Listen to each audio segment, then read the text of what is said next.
kuliah kita kali ini kalau informasi dari Pak Angger, apa materi untuk pagi ini, kalau yang kalian dapat? Itu rule of thumb, Pak. Rule of thumb ya. Ini saya sebenarnya sudah tanya ke Pak Angger, ini sebenarnya apa yang perlu disampaikan kepada kalian. Kalau dari Pak Angger, ini meminta saya untuk menyampaikan tentang bagaimana Anda bisa mengolah informasi. Ya, jadi saya beri judul kuliah pagi ini adalah mengolah informasi dalam desain. Ya, ini memang bagian penting dalam desain, ya tidak hanya untuk tugas akhir sebenarnya, tapi juga untuk kuliah-kuliah studio, ya pokoknya kuliah-kuliah merancang ya yang sudah kalian lakukan. Jadi mungkin yang saya sampaikan ini sekedar mungkin mengulang apa yang sudah kalian lakukan sebenarnya. Tapi saya coba di sini untuk saya sampaikan kembali dalam versi saya begitu. Dan juga akan saya tambahkan kuliah tentang bagaimana mengolah presiden. Ini yang juga selalu saya perhatikan ya dari mahasiswa proposal tugas akhir itu ternyata belum tahu bagaimana cara mengolah informasi yang ada dalam preseden. Ya, mungkin kalau kalian merasa waduh ini bukan informasi yang baru Pak, kita kan sudah sering melakukan studi preseden. Tapi faktanya yang saya perhatikan itu Anda lebih banyak mengulasnya seperti menyajikan Ars Daily ya, artikel Ars Daily. Jadi ada narasi, kemudian foto-foto begitu. Tapi sedikit sekali saya temukan upaya abstraksi atau membuat diagram ya dari studi presiden yang Anda lakukan. Dan ini saya berasumsi bahwa tugas akhir kalian itu banyak yang mengambil pendekatan dengan studi presiden. Ya. Tapi sebenarnya tidak semua juga ya tugas akhir itu harus menyajikan studi presiden. Ya, memang tidak semua. Ya, bagi mereka yang mungkin pendekatannya secara eksperimental akan lebih banyak menggunakan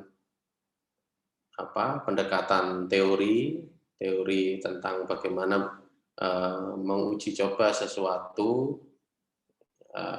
Jadi itu yang diambil kemudian sebagai pendekatannya.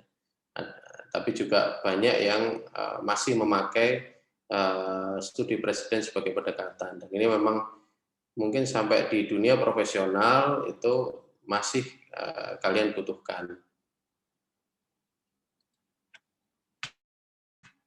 Nah, ini ada satu kutipan yang saya pilih di sini. Sitting and hoping, maaf, itu membacanya tidak seperti itu ya. Sitting and hoping it will occur is never successful. Instead, it is important to seek experiences and information that will stimulate new ideas. Ini ada satu huruf I. Ini dari mana ini? Yaitu salah ketik ya yang I yang setelah tanda kutip itu. Jadi maksudnya di sini adalah hanya duduk dan berharap itu akan terwujud, ya, itu tidak akan pernah terjadi, ya. Namun penting sekali untuk mencari pengalaman dan informasi yang bisa mendorong ide-ide baru, ya, gitu maksudnya. Jadi ini yang disampaikan oleh Albert Smith dalam bukunya Developing Design Process. Albert Smith di sini mengungkapkan bahwa penting bagi seorang desainer itu lebih banyak untuk menggali idenya dari pengalaman-pengalaman dan informasi yang bisa mereka dapatkan, ya. Nah, informasi ini apa saja? Ya, banyak sekali, ya. Selama kalian seperti sekarang kalian ya, sebagai mahasiswa nantinya, mahasiswa tugas akhir, pengalaman dan informasi yang kalian dapat sebenarnya sudah banyak sekali, ya. Sejak kalian masuk kuliah di sini sudah mungkin hampir 4 tahun gitu, Anda sudah banyak punya pengalaman dalam mendesain, banyak melalui studio-studio ya dalam merancang, itu sebagai experience-nya. Informasinya apa?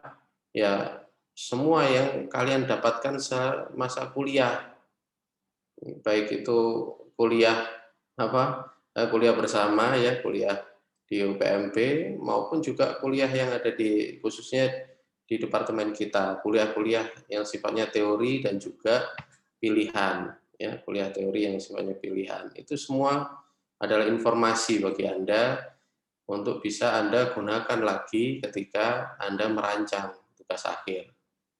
Ya. Apakah kemudian ada yang lain, Pak, experience dan information yang lain? Ya, tentu ada. Ya, experience yang lain tentunya ketika kalian melakukan studi ekskursi misalnya, ya, studi ekskursi, kemudian mungkin datang ke atau berkunjung ke satu tempat misalnya. Ya tentunya satu tempat ini karya seorang arsitek misalnya ya, atau bangunan publik lah, kita ambil contoh seperti itu. Misalnya Anda pergi ke mall, itu kan pasti ya, Anda pasti pernah pergi ke mall, kemudian pergi ke tempat ibadah, pergi ke tempat-tempat lainnya yang bisa menambah pengalaman Anda tentang arsitektur. Kemudian informasi yang lain, apa ada selain yang Anda dapatkan semasa kuliah ya di Departemen Arsitektur? Ya banyak sekali informasi mengenai hobi kalian misalnya, ya. Nah ini jangan dianggap enteng ya, hobi itu, karena dari hobi sendiri itu bisa Anda punya banyak informasi yang bisa Anda pakai untuk proyek tugas akhir Anda. Ya, saya sendiri dulu punya hobi menyukai memelihara ikan ya di akuarium, dan juga sedikit banyak saya juga melihat teman saya ada yang sudah tugas akhir dulu, jadi saya dulu 4,5 tahun lulus dari arsitektur ya, dan teman saya ini yang lulus 4 tahun dia membuat akuarium begitu ya, akuarium publik lah. Tapi sedikit ya perbendaharaan dari dia yang dia sudah lakukan. Nah di situ saya karena saya juga suka dengan memelihara ikan, saya ingin menggali lebih banyak informasi ya tentang bagaimana memelihara ikan di sebuah akuarium publik, ya, akuarium yang skala besar. Itu bagaimana sistemnya? Nah, sampai akhirnya saya ketika seperti kalian sekarang kuliah proposal, tapi waktu itu disebut kuliah seminar ya. Itu saya sampai dipesan oleh dosen pembimbing saya waktu itu Pak Murhaniono ya, cukup terkenal beliau di kalangan mahasiswa tentunya, ya dengan kedisiplinan beliau, dan beliau berkata pada saya, kamu ingin membuat akuarium publik? Ya Pak. Apa kamu pernah datang ke akuarium publik? Belum pernah Pak. Lalu mana yang ada di sini di Indonesia? Ya satu ada di Jakarta dan mungkin yang lainnya ada di Singapura atau di Australia Pak. Ya kamu harus pergi ke sana, begitu kata dosen pembimbing saya. Waduh, apa dalam hati ya, waktu itu, wah ini masa harus survei sendiri atau segala macam. Tapi dosen saya tersebut memberikan saya alasan ya, bahwa ketika Anda mendesain sesuatu, jika Anda belum pernah mengalaminya, ya, experience-nya, kemudian mungkin juga mendapat informasinya, lalu bagaimana Anda bisa bilang bahwa yang Anda desain itu nanti sesuai dengan keinginan Anda, atau dalam arti lain, apakah benar desainnya nanti seperti itu ya, yang paling mendasar sendiri. Nah, itu yang membuat kemudian saya nekat ya untuk pergi ke Jakarta, meskipun waktu itu surveinya tidak sebagai mahasiswa waktu itu karena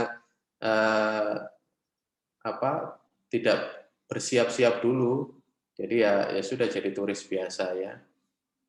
Tapi waktu itu juga mencoba menggali informasi lebih banyak. Jadi ada kakak-kakak pemandu waktu itu yang di dalam akuarium SeaWorld. Saya bilang saya ingin tahu bagaimana sistemnya pengolahan air, misalnya filtrasi air laut di dalam akuarium publik. Ya akhirnya diizinkan untuk masuk ke ruang servisnya ya di belakang akuarium publik. Jadi akhirnya tahu, oh ternyata seperti ini.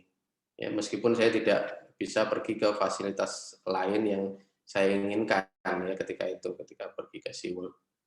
Ya, jadi experience itu perlu dan information juga perlu, dan saya saat itu juga saya sudah banyak membaca tentang akuarium ya, bagaimana cara menghandle atau memelihara ikan dengan baik, karena ikan sendiri ada yang sifatnya teritorial, ada yang life bearer, sebutannya seperti itu. Jadi ada ikan yang dia bisa berkumpul dengan ikan lain, tapi ada ikan yang agresif.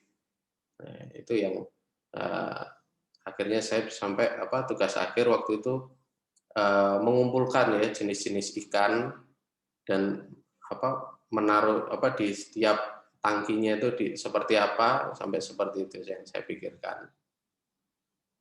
Ya, kalau ide yang lain tentunya saya waktu itu suka dengan high tech architecture. Nah, itu saya juga mencari informasi tentang high tech architecture, dia harus seperti apa tampilannya, penggunaan materialnya, strukturnya, teknologinya, kenapa dia disebut sebagai high tech architecture. Ya, seperti itu.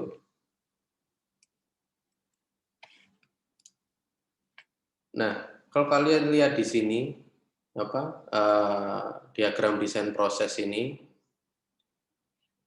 yang ini secara global ya, berupaya untuk digambarkan mulai dari mendefinisikan masalah, kemudian mengumpulkan informasi, brainstorming dan analisa ide, kemudian mengembangkan solusi, presentasi, kemudian mengembangkan desain, dan kembali lagi mendefinisikan masalah, jadi bisa dalam bentuk loop gitu ya. Nah, hal yang paling banyak bisa Anda lakukan ya adalah pada saat mengumpulkan informasi ini ya. Jadi dari mendefinisikan masalah kemudian ke mengumpulkan informasi itu bisa terdiri dari beberapa macam ya informasi yang bisa Anda kumpulkan, baru kemudian menuju pada tahap brainstorming. Nah, jadi mengumpulkan informasi ini bisa membutuhkan waktu yang lama. Ya, saya ambil contoh ini ya, desain proses. Ini contohnya dalam tugas DPA 2. Ya, saya sekarang jadi ini ya koordinator di DPA 2. Yang di sini saya berupaya untuk memetakan ya tugas-tugas yang saya berikan ke mahasiswa. Jika dia berada di dalam desain proses, posisinya di mana? Ya, ternyata di sini yang paling banyak adalah pada tahap collect information. Ya, tugas pertama ini tentang analisis lahan, tugas kedua tentang apa ya waktu itu? Kok saya jadi lupa ini.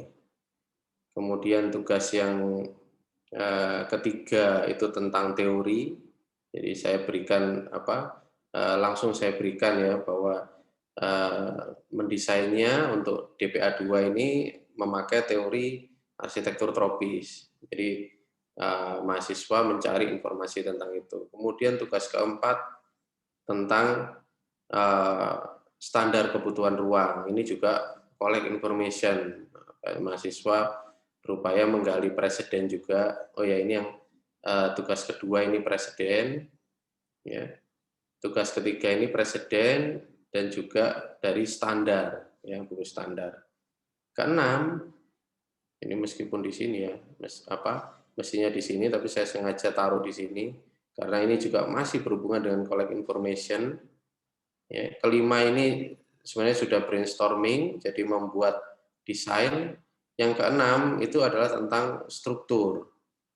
Nah, struktur berarti mahasiswa harus mengumpulkan lagi informasi tentang apa nanti struktur yang dipakai untuk tugas akhir. Untuk tugas besarnya ya DPA 2 gitu. Ya. Ini setelah tugas kelima. Jadi setelah tugas kelima mereka tugas kelima ini membuat programmingnya. Jadi setelah semua 4 informasi ini dikumpulkan, kemudian berlanjut membuat programming. Setelah membuat programming dipertimbangkan untuk membuat strukturnya. Jadi bagaimana proyeknya itu bisa terwujud, bisa berdiri, berarti mahasiswa harus mengumpulkan informasi tentang struktur dan konstruksi.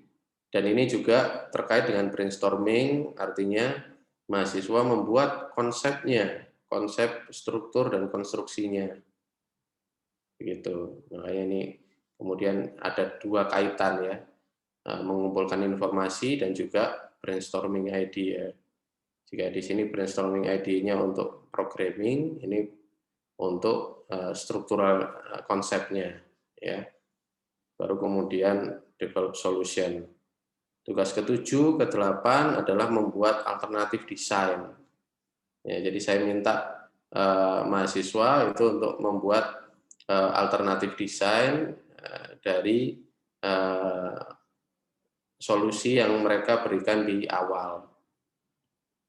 Begitu. Ya, jadi Anda perhatikan di sini lebih banyak adalah mengumpulkan informasi.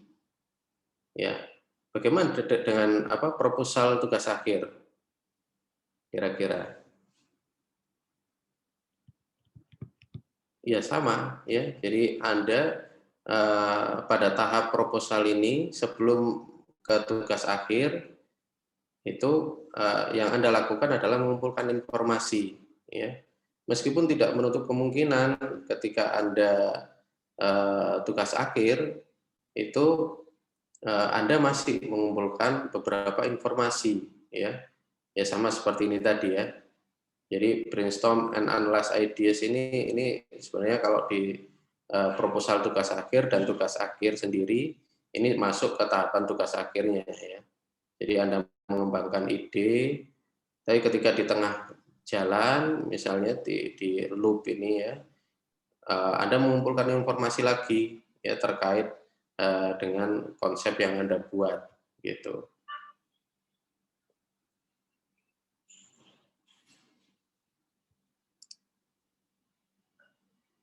Ya. Kemudian ada yang disebut juga design map, ya, elemen dari setiap desain bangunan ya, atau desain arsitektur itu seperti ini ya yang perlu Anda perhatikan. Nah, ini juga berkaitan dengan informasi semuanya ini ya. Ya, nah, kalau Anda perhatikan di sini ada form, ada basic design element, body space, perception of material, order proportion. Ya, ini semuanya berkaitan dengan informasi ya, baik yang sifatnya pengetahuan atau yang sifatnya kebutuhan, ya, responding to users wishes ini, ya, kebutuhan dari si klien, ya. Dari mungkin kalau untuk tugas akhir, briefnya ada buat sendiri, ya, seperti itu. Jadi di sini ada 4 hal. Ini juga kalau jika Anda kaitkan dengan Vitruvius, ya, teori Vitruvius, yang 3 prinsip dari Vitruvius untuk arsitektur itu juga ada di sini. Jadi Venustas itu berkaitan dengan bentuk, material and structure itu berkaitan dengan apa? Ada yang bisa menjawab?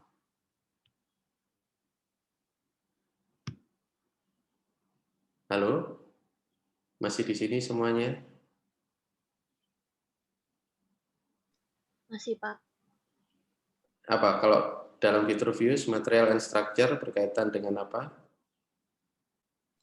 Firmitas. Firmitas. Kemudian function? Utilitas, ya. Nah, tapi ada satu hal, konteks, ini yang tidak ada dalam Vitruvius. Ya, karena Vitruvius waktu itu memandang bahwa arsitektur yang ada, yang cuman eksis di bumi ini, itu ya, arsitektur pada zamannya Vitruvius. Jadi Vitruvius tidak melihat bahwa di belahan dunia lain itu juga ada karya arsitektur. Ya, jadi Vitruvius waktu itu mungkin kurang jalan-jalan, mungkin begitu ya. Kalau beliaunya penjelajah begitu, mungkin akan merubah prinsip 3 firmitas, utilitas, dan venustas itu. Ya, mungkin akan ditambahkan, saya tidak tahu konteks itu bahasa ininya apa ya. Apa mungkin ditambahkan tas juga di belakangnya ya. Ya, jadi ini yang ditambahkan ya. Kalau ini dari Bert Bielefeld yang membuat mengarang buku Basics Architectural Design. Ini mungkin juga ada di buku Basics Design Idea. Jadi konteks ini juga penting ya untuk diperhatikan dalam desain. Apa saja yang terdapat dalam konteks itu bisa beririsan dengan bentuk, bisa juga beririsan dengan function. Ya, di sini ada beberapa hal di sini ya, ada landscape, climatic reference, itu juga berkaitan dengan konteks. Responding to user wishes juga berkaitan dengan konteks. Societal and socio-cultural reference itu juga berkaitan dengan konteks, tapi juga bisa berkaitan dengan form. Ya, jadi ini bisa diartikan sebagai budaya setempat ya, seperti itu ya, local culture, simbolik ini meaning ya, dari bangunan-bangunan tradisional misalnya, itu masuk juga dalam konteks dan juga form gitu. Baik, sampai di sini mungkin ada yang ingin ditanyakan?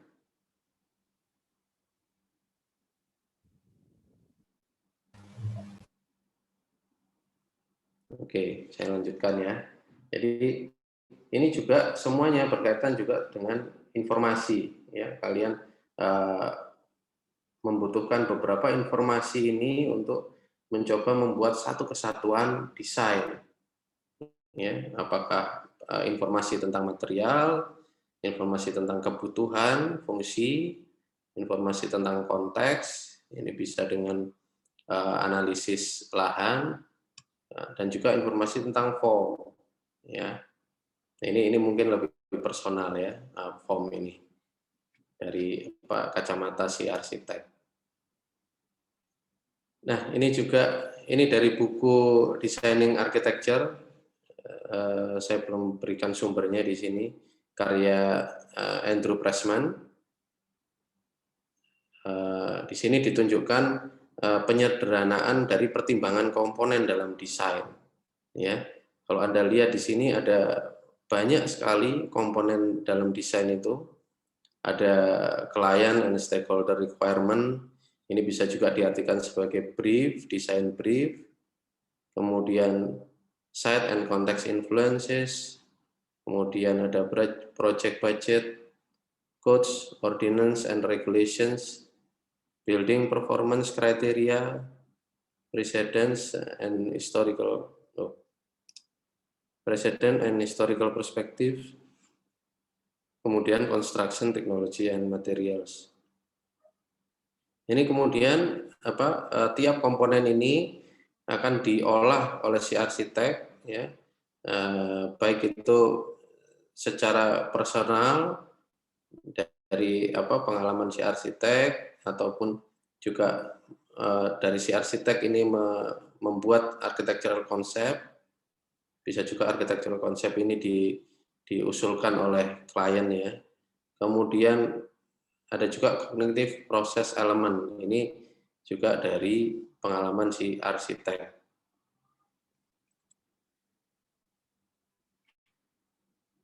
Ya, ini kemudian menghasilkan sebuah desain.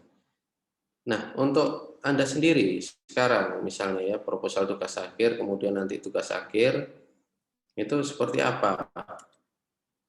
Ya, di sini saya mencoba untuk memetakan apa yang Anda lakukan. Ya, misalnya untuk client and stakeholder requirement ini berarti persyaratan TA, ya, yang Anda dapatkan, ya, dari Pak Teddy mungkin. Jadi ketentuan besar lahannya seluas apa, kemudian ketentuan lainnya mungkin ya yang ditentukan oleh koordinator TA. Kemudian juga ada klien di sini. Nah, di sini Anda memulainya seharusnya dari proposal tugas akhir sekarang, ya. Jadi apa yang ingin Anda buat ini, siapa kliennya, itu Anda sendiri yang menentukan, ya. Apakah penggunanya nanti siapa, apakah Anda sendiri, ini saya tulis mahasiswa, ataukah dosen Anda nanti yang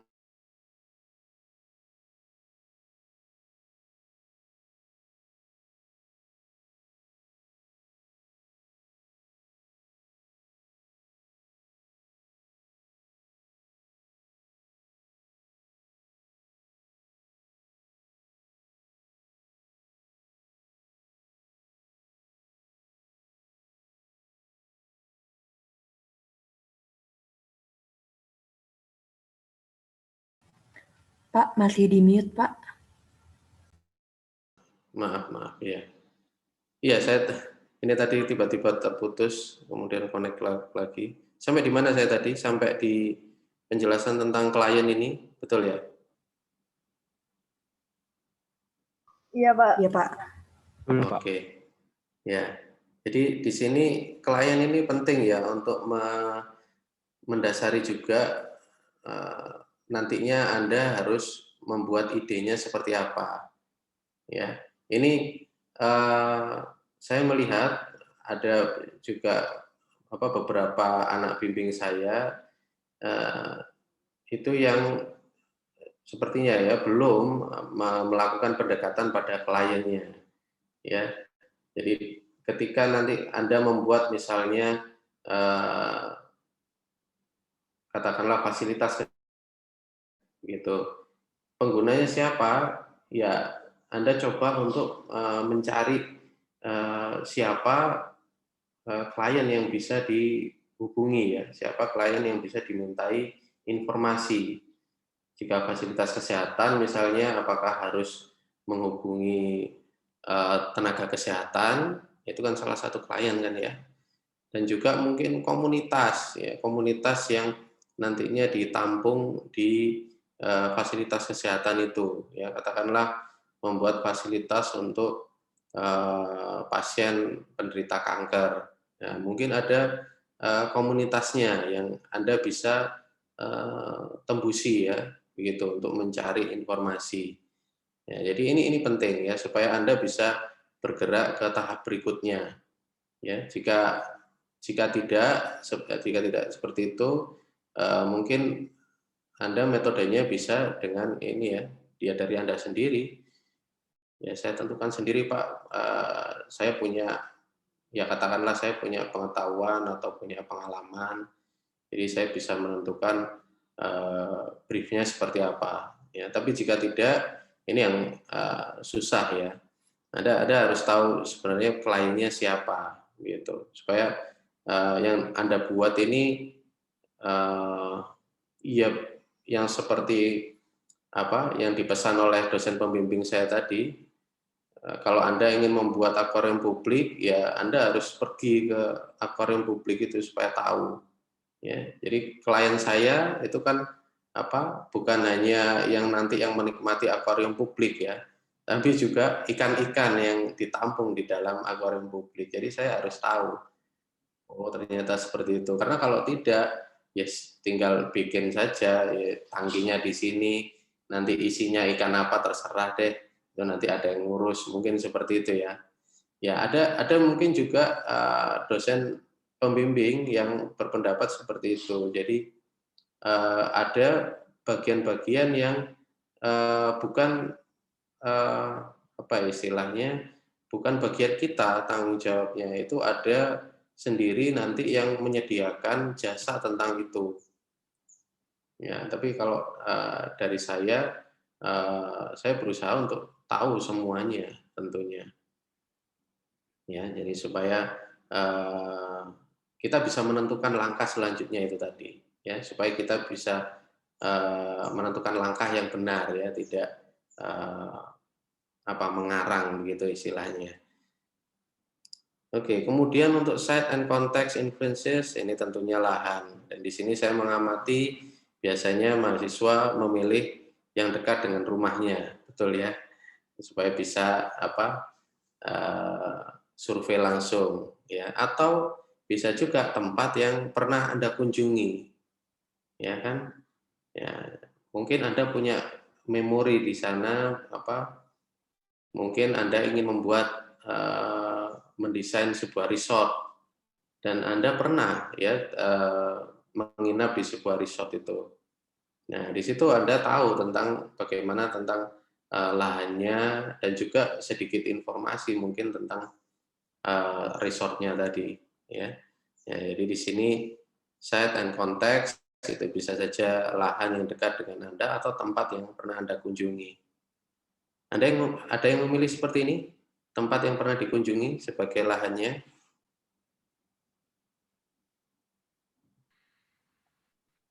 Ada? Ada, Pak.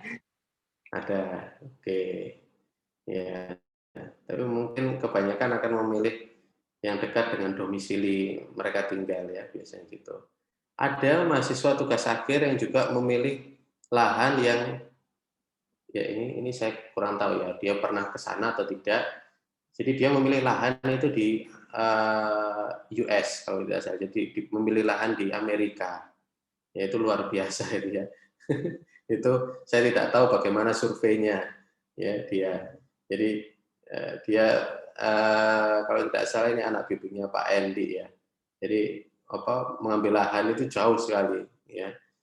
Sampai apa di Amerika.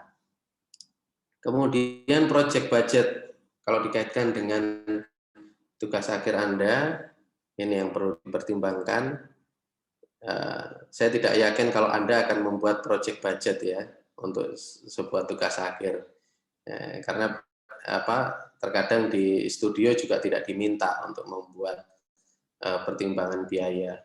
Tapi di sini yang bisa saya masukkan adalah pertimbangan Anda ya akan apa project Anda nanti, apakah itu sebuah desain baru ataukah reuse, ya, ataukah penggunaan kembali. Ya. Nah itu kan juga bisa dikaitkan dengan project budget. Kalau Anda punya konsep untuk itu akan lebih bagus lagi dipakai di tugas akhir. Ya, misalnya Anda memakai bangunan reuse, Anda meredesain satu tempat, itu kan bisa jadi pertimbangannya adalah juga karena budget ya, gitu. Jadi kalau menggunakan kembali tentunya berbeda dengan membuat baru ya budgetnya. Kemudian Codes, Ordinance, and Regulations, ini tentunya Anda sudah tahu ya. Ini tentang persyaratan setempat. Ini mungkin ini sudah belum presentasikan di review? Belum ya? Mungkin Belum, Pak. Ya belum ya. Jadi ini penting juga ya Anda tahu tentang persyaratan ini. Mungkin yang Anda tahu adalah tentang GS, GSB terutama ya, KDB, KLB. Tapi banyak ya peraturan setempat, persyaratan setempat itu yang bisa mengikat pada desain Anda. Katakanlah kebijakan, ya, kebijakan tata ruang. Ternyata site atau lahan yang Anda pilih itu tidak diperuntukkan untuk fungsi tersebut. Ya tentunya tidak bisa ya Anda paksakan. Ya misalnya di situ difungsikannya untuk permukiman, tapi Anda ingin membuat sebuah industri di situ. Nah itu berbeda ya, itu tentunya tidak akan mendapat izin. Nah ini penting sekali ketika nanti Anda berpraktek secara profesional. Yang lain misalnya GS, garis sempadan, itu tidak hanya garis sempadan bangunan ya. Kalau lahan Anda berada di tepi sungai atau di dekat pantai, itu ada garis sempadannya juga. Ya. Garis sempadan sungai itu ada bermacam-macam, ada untuk sungai bertanggul, sungai tidak bertanggul, itu Anda cari tahu. Ya. Garis sempadan pantai itu juga ada. Ya.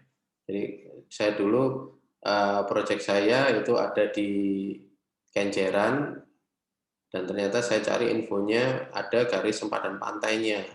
Itu harus 100, kalau tidak salah 100 meter ya, dari titik pasang kalau tidak salah. Ya, ini kan penting ya. Jadi supaya nanti, oh santai Pak, saya sudah tahu tentang itu. Ternyata Anda membuat proyeknya di tepi pantai, itu berada pada titik pasang. Ya kan, terus tergenang oleh air laut nantinya, atau bahkan mungkin air lautnya masuk ke pondasi malah lebih fatal lagi. Ya, itu sepele ya mungkin, tapi Anda harus tahu tentang itu. Ya, jadi tentang persyaratan setempat ini penting sekali.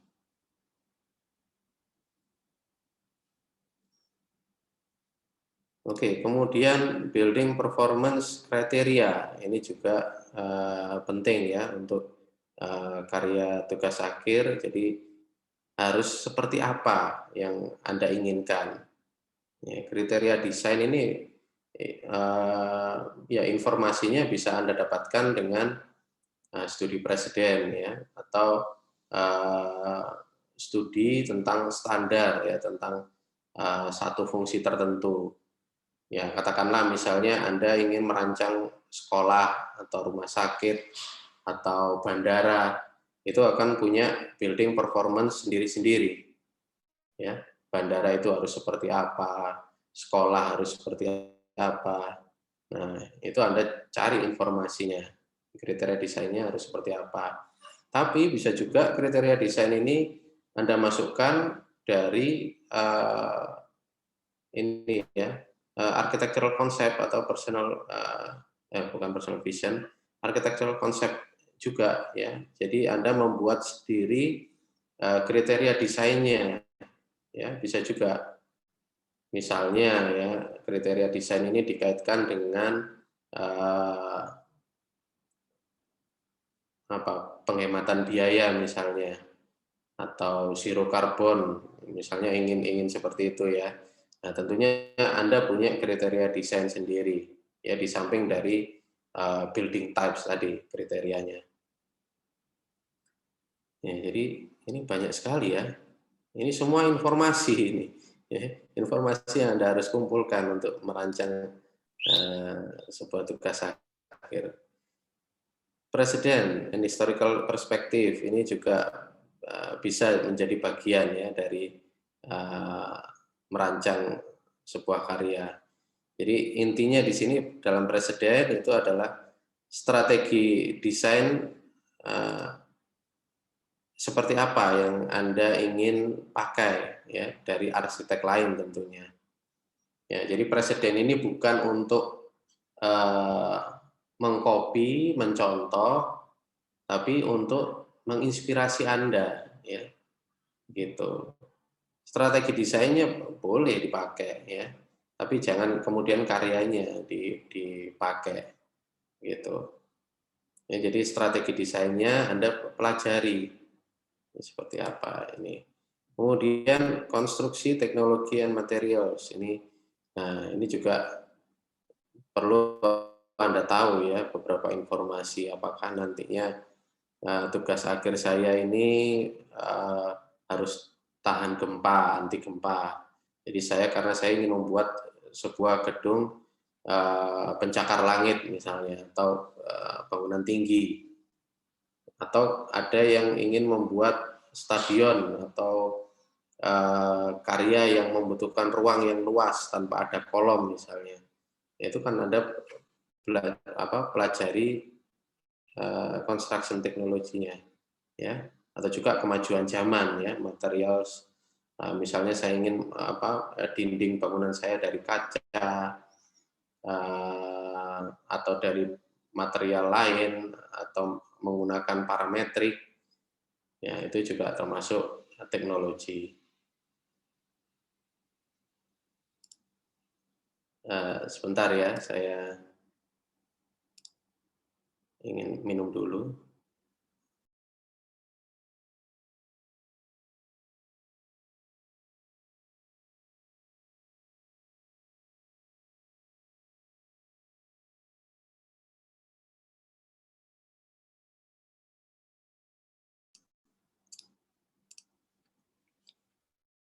Oke, kemudian ini saya juga coba petakan ya untuk arsitek personal vision. Ini sebenarnya didapat dari pengalaman saat studio. Ya, Anda sekarang seharusnya punya ya seperti itu personal vision and creativity. Jadi Anda sudah punya pengalaman saat studio, Anda juga sudah memiliki kemampuan komunikasi. Ya, ini tentunya harus Anda tingkatkan ya. Kemudian architectural concept itu dari mana? Itu bisa dari ketertarikan Anda akan teori, ya, pengetahuan teori arsitektur. Ya, seperti saya tadi, tugas akhir saya membuat konsepnya dengan pendekatannya high tech, ya, high tech architecture, karena saya suka dengan high tech architecture itu. Ya, saya suka bagaimana arsitek itu menggunakan teknologi struktur untuk membuat tampilan yang menarik misalnya. Ya, jadi architectural concept Anda bisa buat dari itu ya. Salah satunya itu dari ketertarikan Anda akan teori arsitektur. Ya, mungkin ada yang memakai pendekatan urban, teori urban, ya, teori kota, perancangan kota. Ada yang memakai pendekatan TOD misalnya, ya, ada yang seperti itu. Atau ada yang memakai teori naratif architecture misalnya, ya itu biasanya anak bimbing Pak Fahmi itu yang suka seperti itu. Atau teori tentang parametrik, yaitu biasanya anak bimbing Pak Endi ya. Nah, itu bisa kemudian Anda buat sebagai architectural concept. Kemudian cognitive process element ini sebenarnya hampir sama ya seperti preseden. Ya, jadi intinya adalah mendalami strategi desain dari satu arsitek atau beberapa arsitek yang kemudian Anda pilih atau Anda ingin mendalami dari teori, membuat strategi sendiri. Ya, bisa seperti itu. Ya, ini kognitif proses ini berkaitan dengan berpikir desain. Ya, mungkin awal-awal kuliah proposal ya sudah disampaikan oleh Pak Debri tentang berpikir desain. Ya, kalau dari saya memetakannya seperti ini. Jadi intinya adalah Anda membaca dulu ya, membaca pengetahuan tentang strategi desain dari arsitek. Nah, itu Anda akan bisa Anda pakai sebagai titik tolak ya untuk melangkah ke tahapan desain. Ya, saya suka dari strategi yang dipakai oleh Bjarke Ingels misalnya. Ya, Anda berangkat dari sana untuk membuat desain Anda sendiri misalnya. Ya, atau ada yang suka dengan caranya Patrick Schumacher dengan parametrik tadi, ya itu juga strategi desain ya, gitu. Oke, sampai di sini ada yang ingin ditanyakan? Ya, jadi banyak sekali informasi yang harus Anda ini kumpulkan ya untuk membuat tugas akhir ini, karya tugas akhir. Ya, pengalaman studio itu juga penting. Kemudian pemahaman Anda akan pengetahuan arsitektural itu juga penting, misalnya seperti teori-teori arsitektur, ya, dan juga pemahaman Anda tentang strategi-strategi desain, gitu. Oke, tidak ada yang bertanya di sini.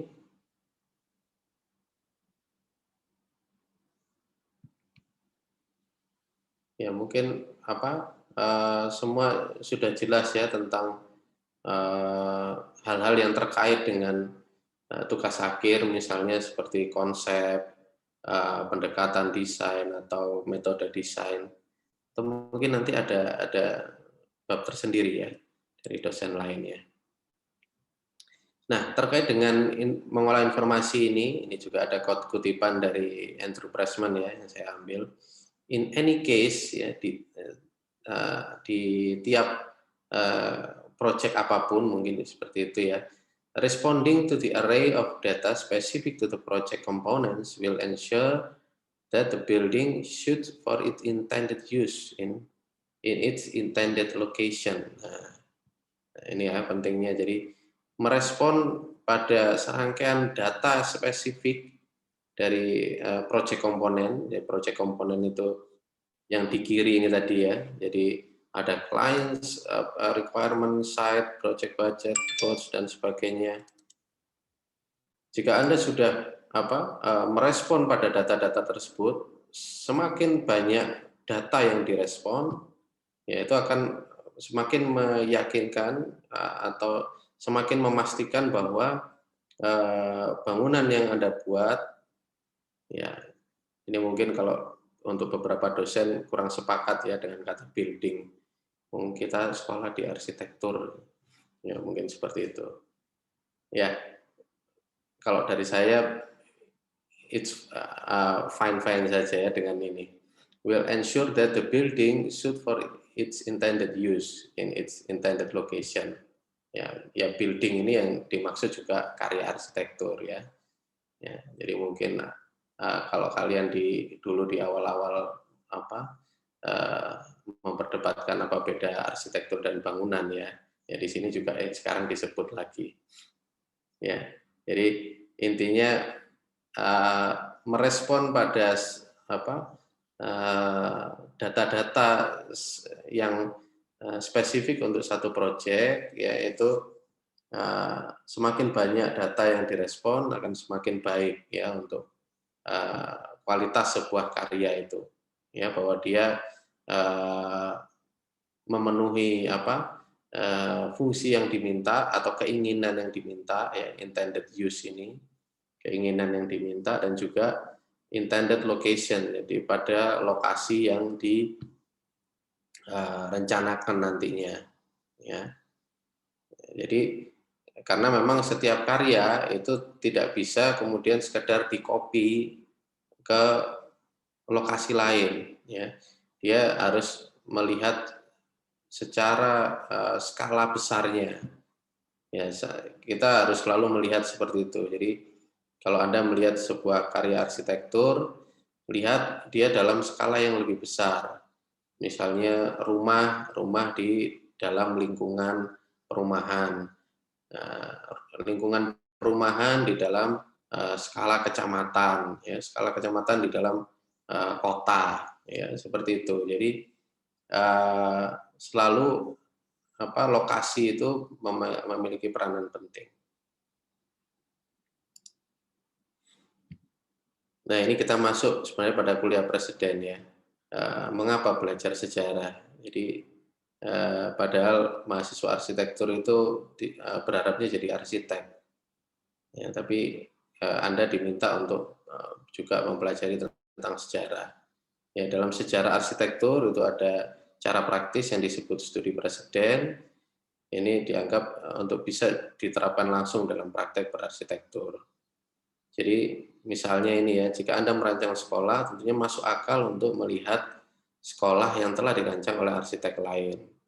Tapi ini ada yang saya tebalkan, namun masuk akal untuk tetap berpikiran terbuka. Ya, dalam artian kita tidak kemudian sekedar mengimitasi ya, atau mengcopy karya orang lain, kemudian sekolah ini cocok di sini, yang langsung saja dipakai denahnya misalnya. Ya, itu sesuatu yang salah, ya. Jadi kita harus tetap berpikiran terbuka tentang kemungkinan lainnya, ini bentuk yang mungkin diusulkan untuk sekolah yang baru. Ya, dan juga menggunakan berbagai preseden lain, ya, tidak hanya sekolah ini tadi, ya, tidak hanya berbasis presidennya tidak hanya berbasis pada tipologi saja. Ya, ini kemudian juga rasanya aneh ya jika perancang bangunan modern itu tidak tahu apa-apa tentang bangunan tua yang dipilih masyarakat. Ini kalau kalian tidak mempelajari sejarah, itu rasanya akan aneh, ya, karena masyarakat kita itu punya preferensi terhadap arsitektur-arsitektur yang sudah ada sebelumnya, ya, yang karena mereka punya memori di sana, jadi mereka turut melestarikan dan juga ada rasa cinta ya terhadap satu karya itu. Nah, ini contohnya ya, seperti yang dilakukan oleh Peter Zumthor.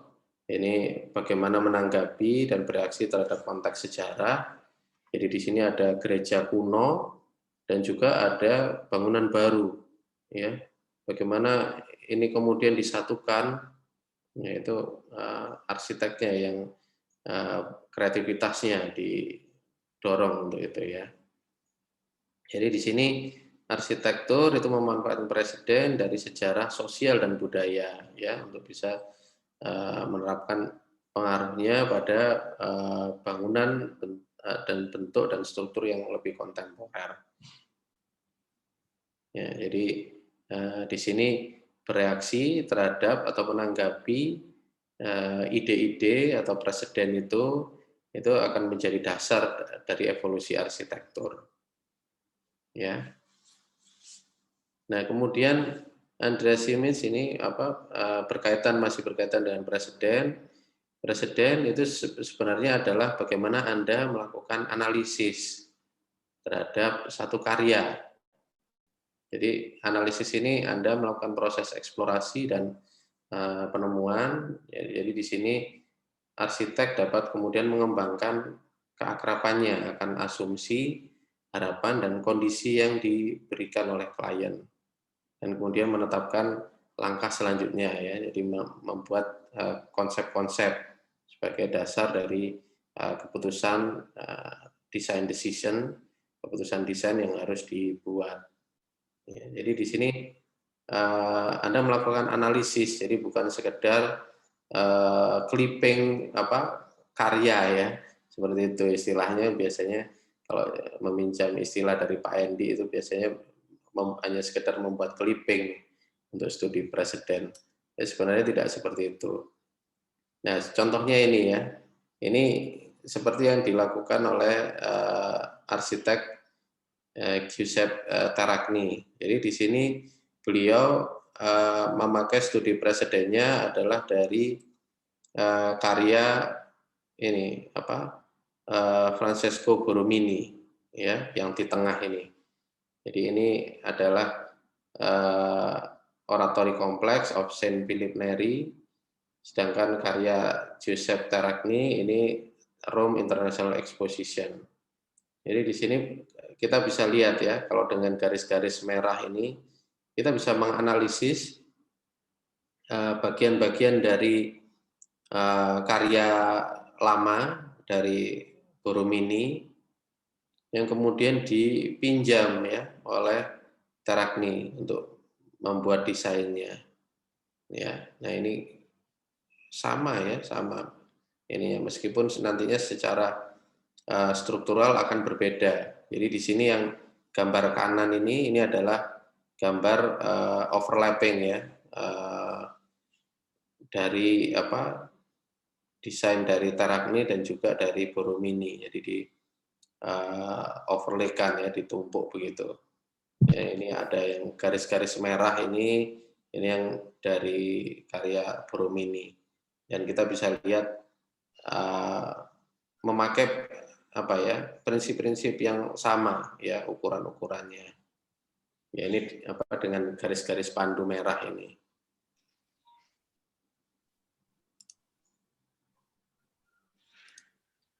Ya, presiden sendiri ini sebenarnya adalah hal mendasar ya bagi pendidikan dan perkembangan secara menerus bagi seorang arsitek, yaitu kepekaan akan apa yang telah terjadi sebelumnya. Ya, jadi di sini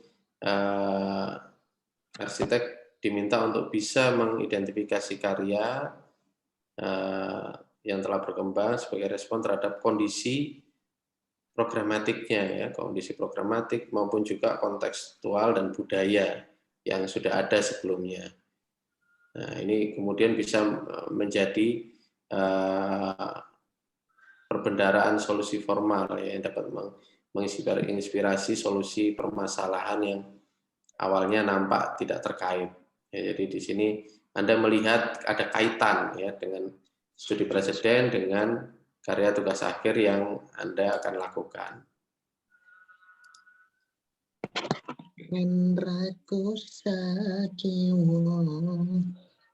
Ini bisa di-mute. Halo? Bisa di-mute sebentar. Oke, terima kasih. Nah, ini mungkin ada yang setuju, ada yang tidak ya. Tapi Alvaro Siza itu berpendapat seperti ini, bahwa arsitek itu sebenarnya tidak menciptakan apapun ya. Mereka hanya mengubah kenyataan. Mereka bekerja terus-menerus dengan model yang mereka ubah untuk menghadapi masalah yang mereka hadapi. Jadi kalau pendapat dari Alvaro Siza, jika arsitek itu menggunakan preseden, sebenarnya apa yang dibuat oleh arsitek itu bukanlah hal yang baru, ya. Jadi dia hanya sekedar mengubah, mungkin dalam arti lain memodifikasi atau mengembangkan dari desain yang sebelumnya, ya katakanlah seperti itu. Ya, ini pendapat Alvaro Siza, ya.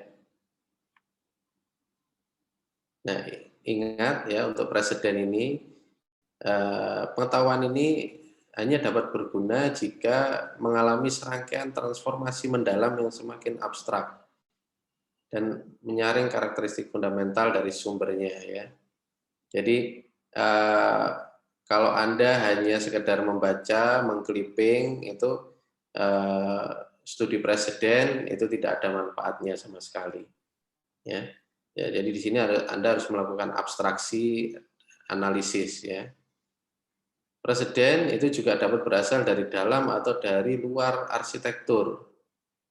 Ya, mereka dapat menjelaskan bentuk atau organisasi, struktur, sirkulasi, operasionalnya, bagaimana dia berjalan. Jadi seperti saya tadi mencoba memahami bagaimana akuarium publik itu beroperasi.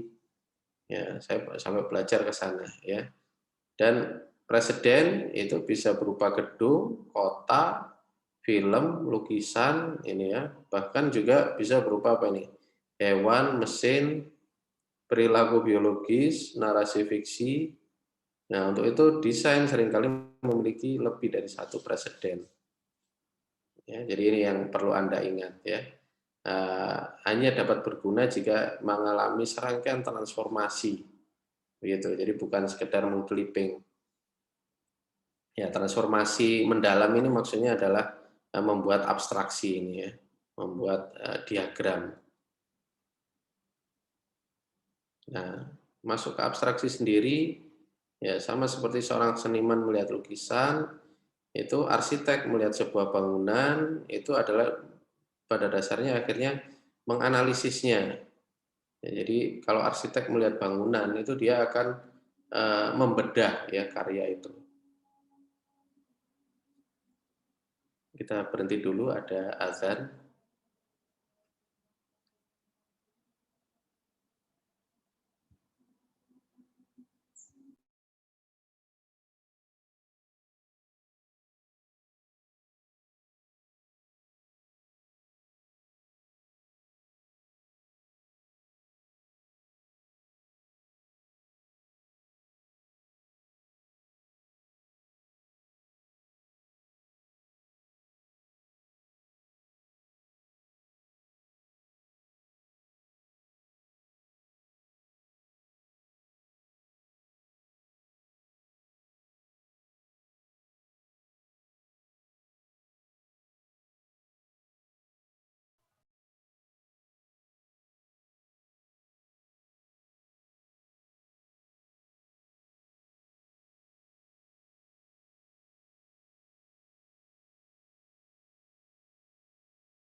Maaf Pak, Rabani masih mute.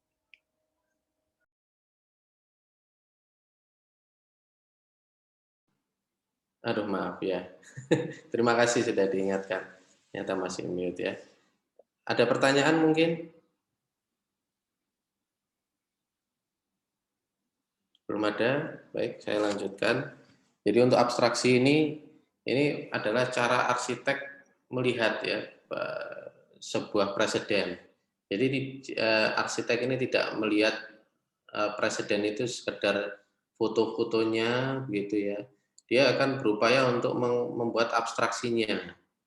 Ya, jadi di sini dia akan membuat membedahnya, menyederhanakan foto-foto tadi ke dalam elemen-elemen arsitekturnya, gitu. Jadi misalnya arsitek ini kemudian melihat bagaimana strukturnya dalam foto itu ya, karya itu, atau melihat bagaimana sirkulasi manusianya. Ya, jadi seperti dia bisa melihat tidak seperti orang pada umumnya, ya. Jadi bagi arsitek peran analisis bukanlah untuk mengungkap maksud mendasar di sini yang mungkin ada di balik asal desain, tapi untuk mengungkap nilai-nilai yang mungkin ada pada desain untuk bisa menginspirasi dia untuk ke desain-desain yang lainnya. Ya, jadi dia melihat, oh di sini pada karya ini ada hal-hal positif yang bisa saya pakai untuk desain saya. Ya, misalnya sistem sirkulasinya, ya, ataukah sistem strukturnya, apalagi ya, ketertutupannya misalnya ya, bagaimana arsitek itu membiarkan misalnya bagian luar dari bangunan masuk ke dalam bangunan, ya. Yang arsitek cara berpikirnya seperti itu ya. Contohnya Frank Lloyd Wright, dia memakai konsep arsitektur organik itu.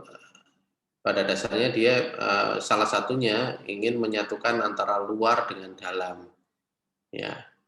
Itu tentunya ada prinsip-prinsip yang dia pakai untuk itu ya. Kemudian abstraksi sendiri ini adalah masih maju pada analisis itu ketika seorang mengamati karakteristik yang khas dari suatu preseden atau dari programatiknya yang membuat karya tersebut berbeda dengan yang lainnya. Ya, seperti yang dikatakan oleh Profesor Jerry Wells, analisis itu adalah merancang mundur. Ya, mungkin bagi anak-anak bimbing saya waktu dulu PA1, ya, saya ingatkan kembali tentang ini ya, analisis. Jadi merancang mundur, jadi melihat preseden itu adalah Anda seperti berupaya untuk melihat bagaimana si arsitek itu mendesain, ya, bagaimana arsitek itu menata programmingnya, bagaimana si arsitek itu menata sirkulasinya. Jadi seperti merancang mundur, jadi membedah kembali, memecah suatu desain menjadi beberapa bagian untuk memeriksa subjeknya dari berbagai sudut pandang. Ya. Kemudian juga merancang mundur ini untuk menyelidiki suatu proyek demi mengungkap strategi apa, ya, strategi desain apa yang mungkin menjadi dasar desain. Ya, meskipun bagian-bagian ini seringkali tidak terbentuk, ya, tidak terlihat, bagian-bagian tersebut adalah awalan dari konsep dan bentuk pada produk akhirnya. Nah, jadi di sini yang dimaksud ini yang poin terakhir. Kalau Anda melihat sekedar dari foto-foto saja, ini biasanya sudah terbaurkan ya, sudah menjadi satu. Bahkan ketika Anda mungkin melihat denah, ya, kalau Anda hanya melihatnya sebagai denah ruang, ya Anda tidak akan mendapatkan informasi lain dari situ. Ya, ini sama seperti kalau Tony Stark itu ya, kalau dalam film Iron Man keberapa itu? Mungkin Iron Man kedua ya. Saya lupa, yang ketika dia melihat Stark Expo, ya, dia itu sebenarnya studi preseden ya, dia melihat karya ayahnya begitu, tapi kemudian beberapa elemen dia buang ya, dia seperti membuang pohon-pohonan, kemudian yang lainnya, sehingga yang tersisa dari maketnya itu kemudian ternyata dia melihat pesan dari ayahnya itu ya, tentang elemen baru itu. Nah, itu sama seperti Tony Stark itu berupaya untuk menganalisisnya ya, membuat abstraksinya, menyederhanakan. Jadi membuang beberapa elemen supaya bisa terlihat yang penting dari satu proyek itu. Nah, ini ya komponen-komponen abstraksi itu sebagian besar arsitektur itu terdiri dari serangkaian sistem yang tumpang tindih. Ini yang memang yang terjadi ya. Dan kita perlu membongkarnya ini ke serangkaian diagram. Yaitu kemudian dapat memberikan wawasan tentang karakteristik unik tentang sebuah karya, yaitu yang disebut ini disebut sebagai preseden, harusnya seperti ini ya. Jadi membedahnya, membongkarnya. Ini misalnya ya. Jadi kalau membuat studi preseden harusnya seperti ini. Jadi ini dibuat oleh Richard Mayer untuk Power Bridge. Ini Anda dapat melihat ada beberapa abstraksi yang dibuat ya dari denah yang utuh sebenarnya. Ini kalau digabung jadi satu, ini sebenarnya menjadi satu denah yang utuh. Tapi oleh Richard Mayer itu berupaya dipecah-pecah ya, jadi seperti di diagram yang paling kanan ini. Nah, tentunya Anda bisa melihat ini, kira-kira diagram apa yang ada di kanan bawah ini. Ada yang bisa membantu menjawab? Silakan. Jadi di sini sebenarnya ini ada beberapa diagram ya, ada tapak, program, struktur, pintu masuk, ya, sirkulasi, dan selubung ya, yang digambar secara independen. Kalau di kanan ini, kanan bawah, apa ini kira-kira? Diagram apa ini? Struktur, Pak. Tidak ada yang ingin menjawab. Ya, apa, Danan? Struktur, Pak. Kurang terdengar tadi. Struktur. Halo? Struktur, Pak. Struktur. Nah, dari mana kalau itu struktur? Ya, tahu dari mana kalau itu struktur? Karena ada dot-dot hitam itu yang biasanya terlihat seperti struktur sih. Halo, karena ada dot-dot hitam itu, Pak. Karena biasanya kan menggambarkan struktur.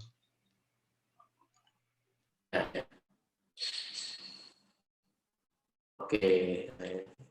Jadi kalau Anda sudah punya pengalaman tentang ini ya, saya yakin kalian bisa melihat.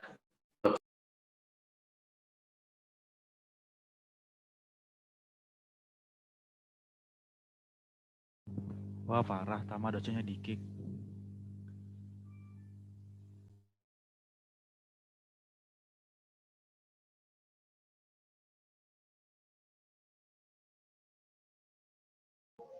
Ayo Tam, ajarin Tam.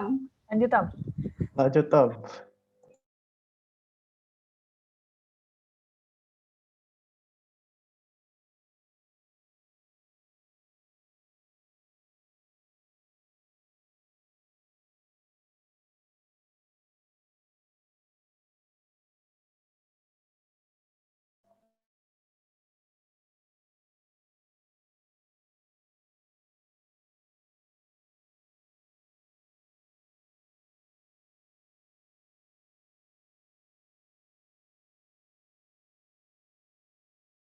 Maaf, ini koneksi ini padahal di kampus ya ini. Ini koneksinya nggak stabil. Mending di rumah. Bila baru masuk. Baik, saya share lagi ya. Oke. Apakah semua sudah mendengar saya? Sudah, Pak. Sudah. Jelas, Oke. Pak. Ya, terima kasih. Baik, jadi kalau dari ini sebenarnya adalah serangkaian diagram yang terpisah. Ada yang tentang enclosure, selubung seperti ini. Kalau Anda lihat ini, mungkin Anda akan tahu ya, ini menunjukkan diagram sirkulasi. Jika seperti ini mungkin tentang program ya, karena di sini ada pembagian ruangan seperti itu ya. Ya, jadi seharusnya Anda melakukan yang seperti ini ya ketika melakukan studi presiden. Tapi umumnya mahasiswa di proposal tugas akhir itu ketika melakukan studi presiden itu tadi hanya menyajikan foto-foto saja seperti di Ars Daily.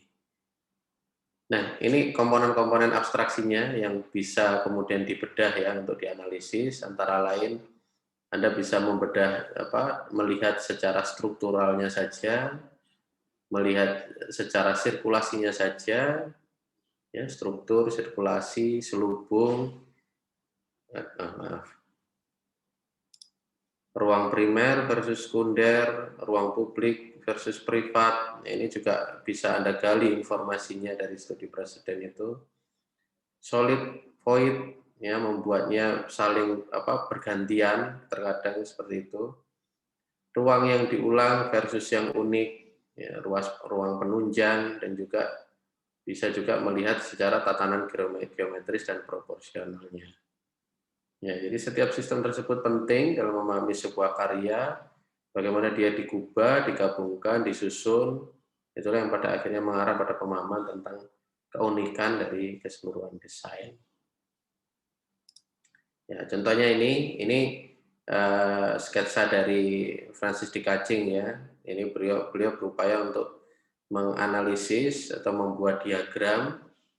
Ini tentunya bentuknya diagram isometri diagram dari Villa Savoy.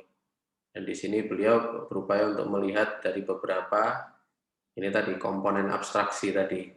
Ada komponen struktural, komponen enclosure atau selubung bangunan, komponen ruang spasial, ini mungkin ruang yang mungkin ruang primer versus sekunder, bisa juga yang ruang yang lain, ya, seperti itu. Nah, sirkulasinya, ya, berubah digambarkan secara diagram.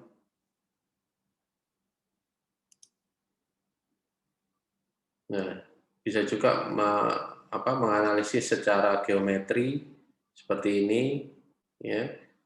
Meskipun ini era arsitektur modern, ya, Le Corbusier, tapi beliau sebenarnya menggunakan sistem proporsi dalam mendesain. Ya, di sini beliau menggunakan rangkaian angka-angka ini, ya. Nah, angka-angka dari Fibonacci mungkin, ya, untuk membuat rangkaian program ini. Ya, meskipun mungkin di awal kita akan melihatnya secara acak gitu. Ini gimana sih? Tapi ternyata oleh seorang arsitek juga dia berupaya untuk melihatnya secara proporsi.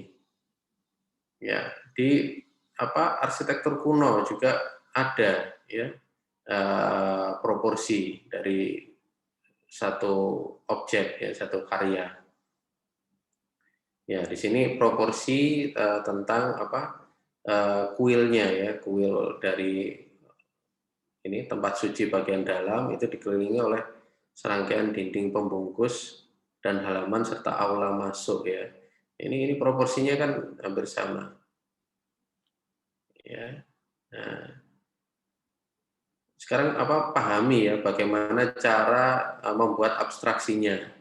Ini biasanya digunakan garis-garis pandu seperti ini, ya, untuk mencoba untuk melihat karyanya itu, ya. Jadi biasanya menggunakan garis-garis merah untuk sebagai ini abstraksi, atau seperti ini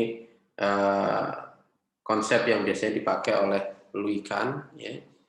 Jadi disebut sebagai servant serve, itu konsep antara ruang yang dilayani dengan ruang utamanya, ya.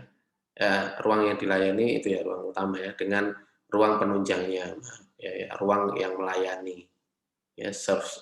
Servant space itu adalah ruang yang melayani. Itu biasanya memiliki fungsi seperti ruang penyimpanan, kamar mandi, dapur, tangga, seperti ini. Ya, ini yang kemudian mendasari si arsitek untuk merancang bentuknya, ya. Ya, seperti ini hasilnya. Jadi ruang-ruang servant space itu seperti tangga ini itu solid, ya. Kemudian serve space-nya itu ruang-ruangan yang transparan, ya, seperti ini.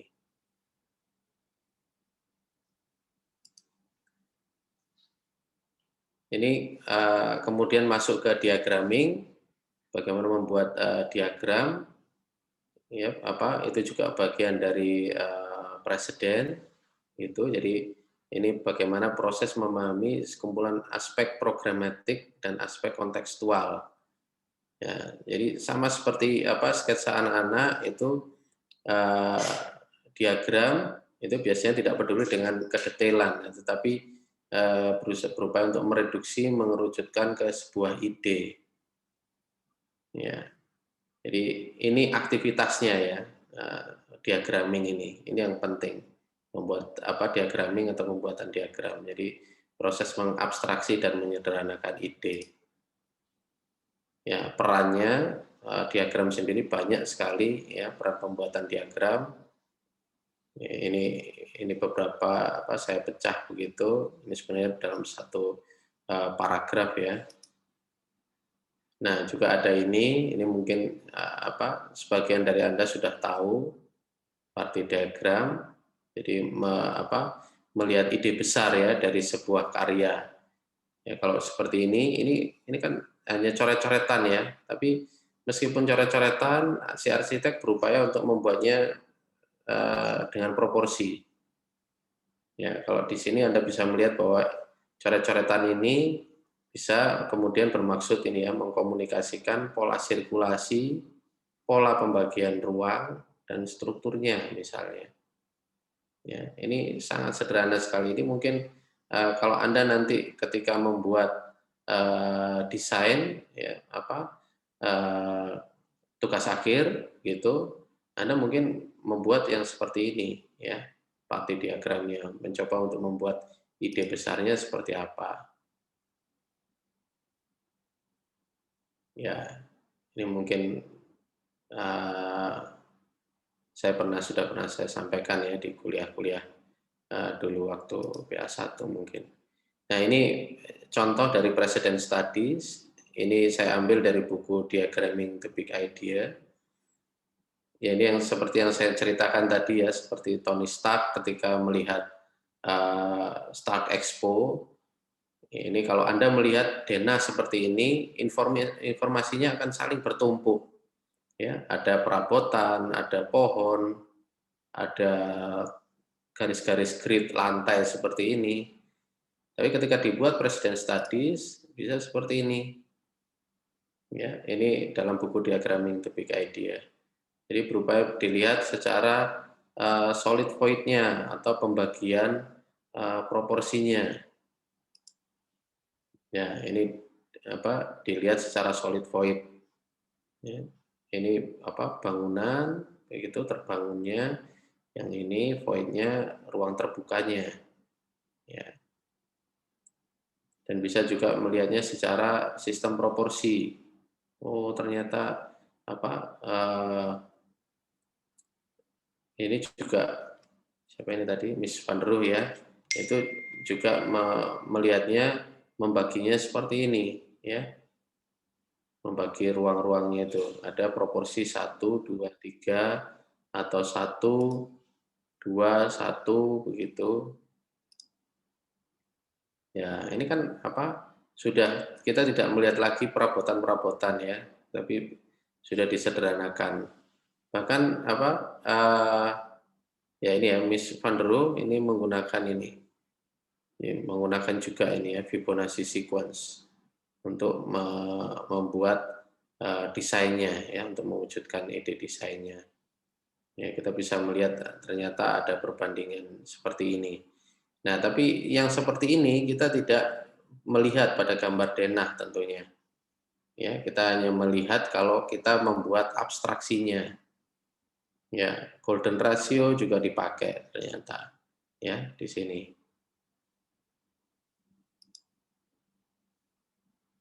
Nah, kemudian juga bisa dilihat secara strukturnya. Bagaimana penataan strukturnya itu, grid-gridnya. Ya, kalau dibuat diagramnya seperti ini. Ya, ini kalau ini aksisnya ya. Aksis dari denah bangunannya. Ya, tentunya diagram-diagram seperti ini umum ya kalau pada zaman arsitektur modern kita bisa menggalinya, karena para arsitek di zaman arsitektur modern mereka berupaya untuk melogikakan proses desain ya, desain proses itu berupaya untuk mereka buat secara saintifik. Jadi bisa dipertanggungjawabkan begitu ya. Jadi tidak tiba-tiba keluar muncul misalnya seperti Frank Gehry begitu, itu desain prosesnya akan berbeda dengan era-era arsitek modern. Ya, jadi mereka berupaya desain metodenya itu secara saintifik. Jadi bisa dijelaskan, ada proporsi, ada itu tadi ada seperti ini aksis, gitu. Ya, ini memang riset preseden atau preseden tipologi ini kalau ini ya menurut Architectural Drawing Course oleh Mosel itu awal yang tepat ya untuk mahasiswa arsitektur ya sebagai pemula karena mereka ingin membawa ini ya proses desain yang bersifat intuitif dan dibatasi oleh pengalaman pribadi. Jadi pengalaman Anda itu bisa ditambah dengan studi preseden. Ya. Nah, tapi kemudian diharapkan bahwa Anda lebih kepada problem base harusnya ya, tidak pada solution base preseden. Ini yang contoh preseden yang buruk ya, gitu boleh dibilang begitu ya. Contoh preseden yang tidak boleh dipakai. Ya.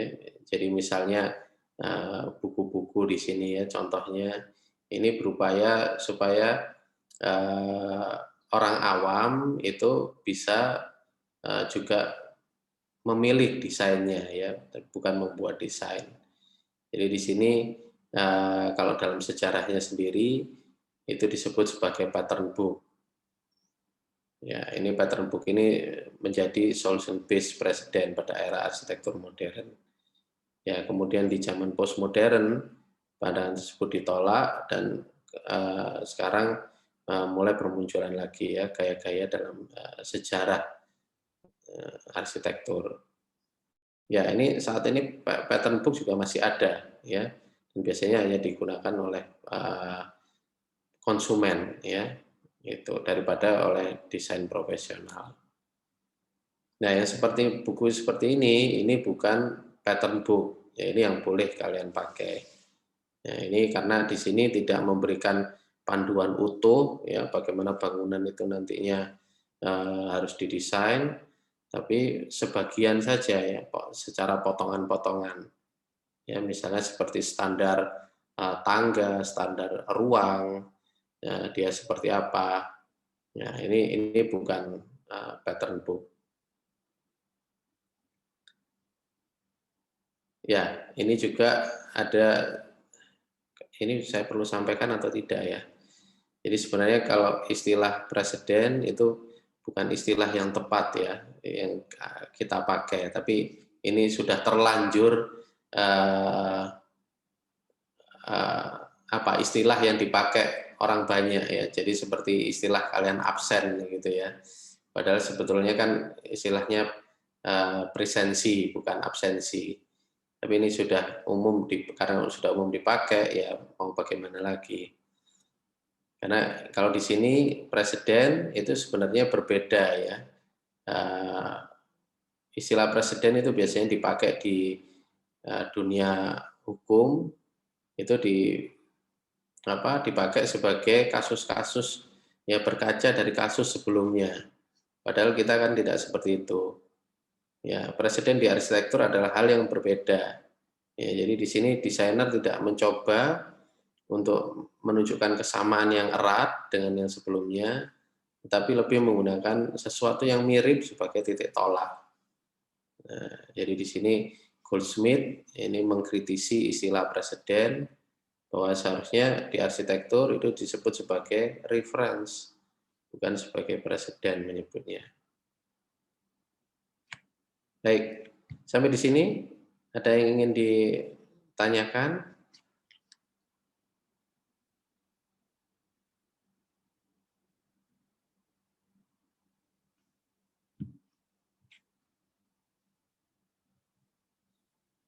Silakan. Apa penyampaian saya terlalu cepat?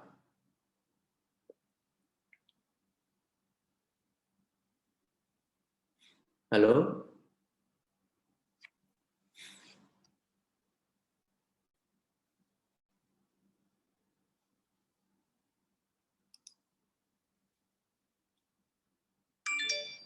Ya, mungkin itu saja dari saya ya. Jadi dari presentasi saya itu tadi slide yang terakhir tentang daftar istilah. Ya, semoga yang saya sampaikan ya meskipun terkesan mengulang apa yang sudah kalian lakukan sebelumnya, tapi saya berharap di sini ketika Anda nanti menggunakan studi presiden di proposal tugas akhir itu tidak sekedar menyajikan seperti Arts Daily, ya, menyajikan artikel begitu. Tapi Anda melakukan abstraksi, melakukan diagramming. Ya, ada pertanyaan? Oh, di chat box. Oh, sudah jelas Pak, belum ada pertanyaan. Oke.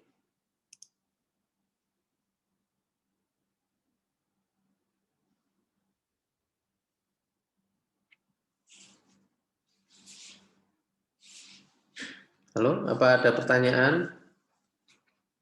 Sudah Pak, tidak ada.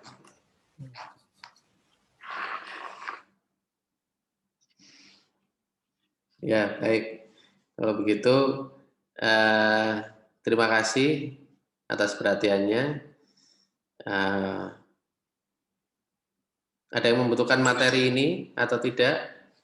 Ya, boleh sih Pak. Sama paling tadi yang beberapa buku ya Pak. Boleh. Yang mana? Yang pas di awal Pak sebelum masuk ke yang apa sih itu tadi? Basic Design Ideas ya. Paling list referensinya aja sih Pak. Gitu. Oh gitu. Ya. Tadi memang ada beberapa buku yang saya pakai ya. Jadi ada buku oleh Andrew Pressman, Designing Architecture, kemudian bukunya Design Ideas ya. Apalagi? Mungkin nanti saya sampaikan ke Pak Angger ya untuk buku-bukunya itu. Oh ya, boleh Pak. Ya. Oke. Kalau begitu semoga ini ya proposalnya dan tugas akhirnya kalian lancar dan juga tentunya apa yang saya sampaikan ini tidak untuk sekedar ini saja ya, formalitas. Tidak sekedar untuk formalitas saja. Ya, ini kan Anda harusnya mendapat pengetahuan dari yang saya sampaikan ini. Ya. Baik, kalau begitu saya akhiri kuliah pagi ini. Terima kasih atas perhatiannya. Wassalamualaikum warahmatullahi wabarakatuh. Selamat siang. Waalaikumsalam. Selamat pagi ya. Waalaikumsalam. Terima kasih Pak. Yo.